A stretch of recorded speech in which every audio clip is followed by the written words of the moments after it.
मेरी तरफ से आप सबको सलाम। हमारा खुदा जो ज़मीन आसमान का खालिक और मालिक है, जो लश्करों का खुदा है, जो करूबियों के ऊपर बैठा है, जो आलम बाला पर तख्त नशीन है, जिसका आसमान तख्त और ज़मीन पाँव की चौकी है, जिसने फरमाया है कि जहाँ मेरा नाम लोगे वहाँ मैं मौजूद हूँगा और मेरे नाम से जो चाहोगे तुम्हारे लिए होगा। सो मैं उसी के नाम से आपके लिए बरकत चाहता हूँ, बल्कि बरकत देता हूँ, क्योंकि ज़मीन आसमान तो टल सकते हैं मगर उसके मुंह की बातें हरगिज़ नहीं। आज हम खुदा के कलाम को उन 6 बातों के ज़रिए सीखने की कोशिश करेंगे जिनका खुदा के खादमों ने बहुत कम जिक्र किया है या फिर आपने बहुत कम सुना होगा। सबसे पहले हम देखेंगे अपने खुदावंद के यानी कि यीशु मसीह के 2 रूप के बारे में।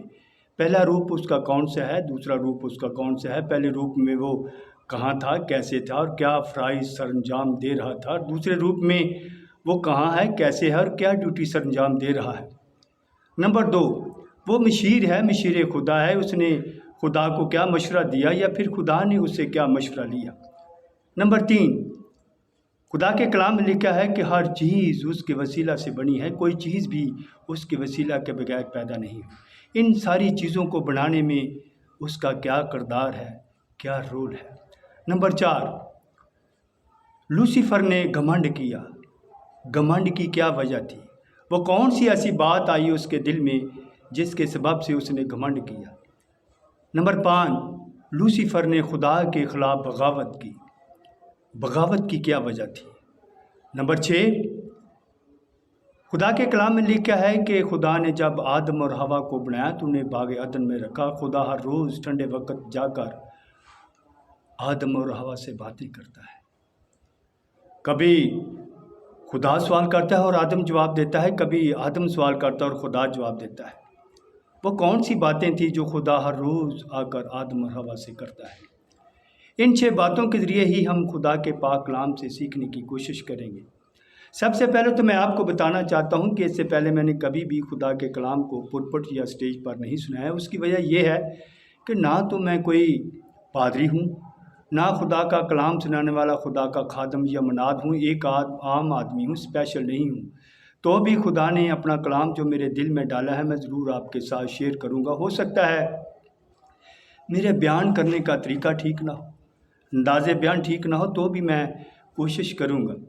सबसे पहले हम देखेंगे कि जब हमारा खुदावंद यानी कि यीशु मसीह खुदा का बेटा जब इंसानी जिस्म में ज़मीन पर था, तो वो जब लोगों को कलाम सुनाता या फिर जिन लोगों को कलाम सुनाता उन लोगों के कल्चर और उन लोगों की रोज़मर्रा की ज़िंदगी की कामों की मिसालें देकर वो उनको खुदा का कलाम सुनाता। यही वजह है कि वो बड़ी बड़ी भेद की बातों को भी आसानी से समझ जाते।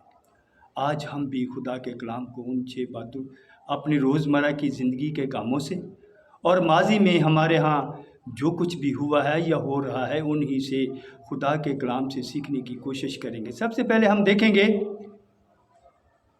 अपने खुदावंद के 2 रूप के बारे में, उसका डबल रोल, उसका डबल किरदार।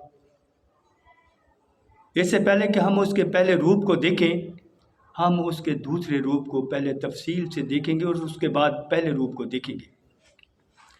नबियों ने मसीह की पैदाइश से पेशतर पेशगोइयाँ की कि वो बादशाह है, वो यहूदियों का बादशाह है, वो यहूदा का सरदार है, वो यहूदा का बबर है। मजूसियों ने अपने अपने मुल्क में जहाँ वो रहते हैं अपने इल्म के ज़रिए, अपने इल्म नजूम के ज़रिए या फिर आसमान पर जो वो जायबात या निशान देखते हैं उनसे अक्स करते हैं कि फ़लस्तीन की सरज़मीन पर बनी इसराइल में किसी अजीम हस्ती की वलादत हुई है, कोई बादशाह पैदा हुआ है।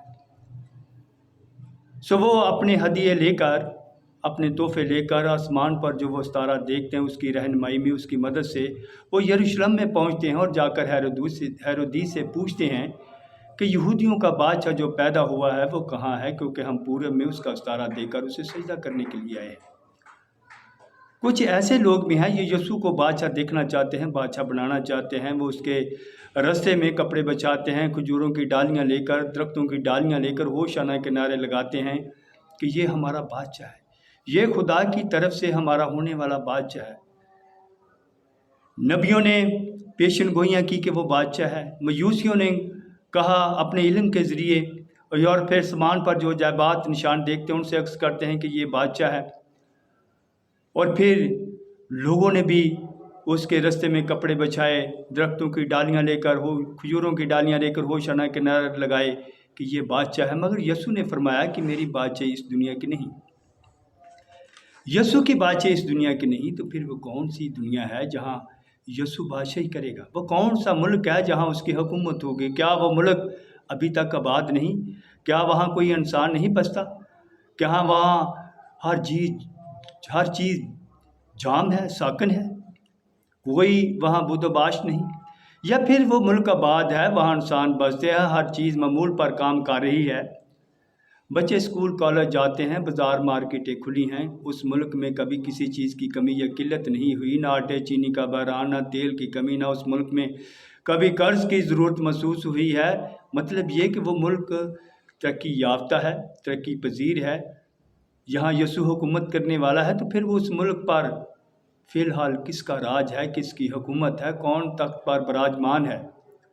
मैं एक मिसाल देना चाहता हूँ। एक बच्चा अपनी माँ से पूछता है कि माँ, अगर हमारे मुल्क का बादशाह मर गया तो फिर कौन बादशाह बनेगा? माँ ने कहा कि बेटा, अगर हमारे मुल्क का बादशाह मर गया तो फिर उसका बेटा बादशाह बनेगा। वो फिर पूछता है कि माँ, अगर वो भी मर गया तो फिर कौन बादशाह बनेगा? माँ ने फिर कहा कि बेटा, अगर वो मर गया फिर उसका बेटा बादशाह बनेगा।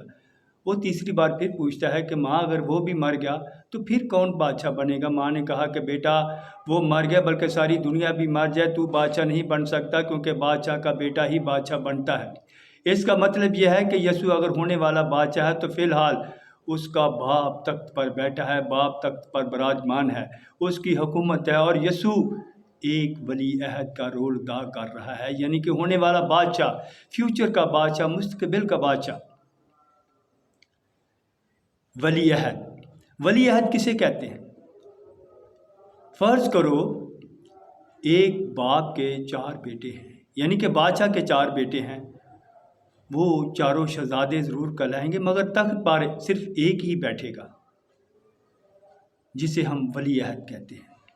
वो चारों शहजादे तो ज़रूर होंगे, लेकिन बादशाह नहीं बन सकते। बादशाह उनमें सिर्फ एक ही बनेगा, जिसे बादशाह अपने तख्त पर बैठाएगा, या वो बाप के तख्त पर बैठेगा। वली अहद के लिए उसमें कुछ ख़ास बातों का या ख़ास खूबियों का होना बहुत ज़रूरी है। नंबर 1, वो पलौठा होना चाहिए, यानी कि बाप की पहली औलाद। नंबर 2, वो बाप का फर्माबरदार होना चाहिए, वफ़ादार होना चाहिए। नंबर 3, वो बाप की मर्ज़ी को पूरा करने वाला होना चाहिए। और नंबर 4, बाप इन सारी बातों से उससे खुश हो। क्या यीशु में ये सारी बातें या ये सारी खूबियाँ मौजूद थीं? जी हाँ। नंबर 1, वो पलौठा था। पलौठा था, उसका और कोई सानी भी नहीं था। पलौठा था और इकलौता भी था, उसका कोई सानी नहीं था। नंबर 2, वो वफ़ादार था, वो जान देने तक वफ़ादार रहा, उसने मौत, बल्कि इसलिए भी मौत गवारा की। नंबर 3, वो बाप की मर्ज़ी को पूरा करता है। उसने फरमाया कि आए बाप, मेरी मर्ज़ी नहीं बल्कि तेरी मर्ज़ी पूरी हो। और फिर इन सारी बातों से बाप उससे खुश है। उसने फरमाया, ये मेरा प्यारा बेटा है, इससे मैं खुश हूँ। इसका मतलब है, जो एक वली अहद में बातें होनी चाहिए, जो खूबियाँ होनी चाहिए, जो सालियत होनी चाहिए, वो उसमें मौजूद है। इसका मतलब यह है कि यीशु 100% ही वो बाप के तख्त पर बैठेगा, या बाप उसे अपने तख्त पर बैठाएगा। फ़िलहाल वो बाप की दाहिनी तरफ बैठा और एक वली अहद का रोल अदा कर रहा है। वो कब बाप ऐलान करेगा? जब वो सारा इख्तियार अपने बेटे को देगा। ऐलान कब होगा, कब बाप करेगा, ये कोई नहीं जानता, बेटा भी नहीं जानता, क्योंकि कलाम मुक़द्दस में ऐसे ही लिखा है। फ़िलहाल उस जश्न की तैयारियां, जब इख्तियारात की मुंतकिली होगी, वो अरूज पर हैं। हर तरफ जंगें हो रही हैं, मुल्क पर मुल्क, सल्तनत पर सल्तनत चढ़ाई कर रही है, नफ़रत रूज पर है, मोहब्बत की कमी है, हर तरफ जगह जगह भूचाल आ रहे हैं, काल सा माहौल है, महंगाई रूज पर है। ये सब उस जश्न की तैयारियों का हिस्सा है, जब इख्तियारात की मुंतकिली होगी। फ़िलहाल बेटा باپ کی دائنی طرف بیٹھا ہے اور باپ کے اعلان کا انتظار کر رہا ہے کہ کب باپ اعلان کرے گا، جب وہ سارا اختیار اپنے بیٹے کو دے گا۔ ہاں، جب وہ باپ اعلان کرے گا، جب وہ سارا اختیار اپنے بیٹے کو دے گا، جب بیٹے کے پاس سارا اختیار آ جائے گا، تو سب سے پہلے جب بیٹا اپنے اختیار کو استعمال کرے گا تو سب سے پہلے وہ ہر چیز کو بدل دے گا۔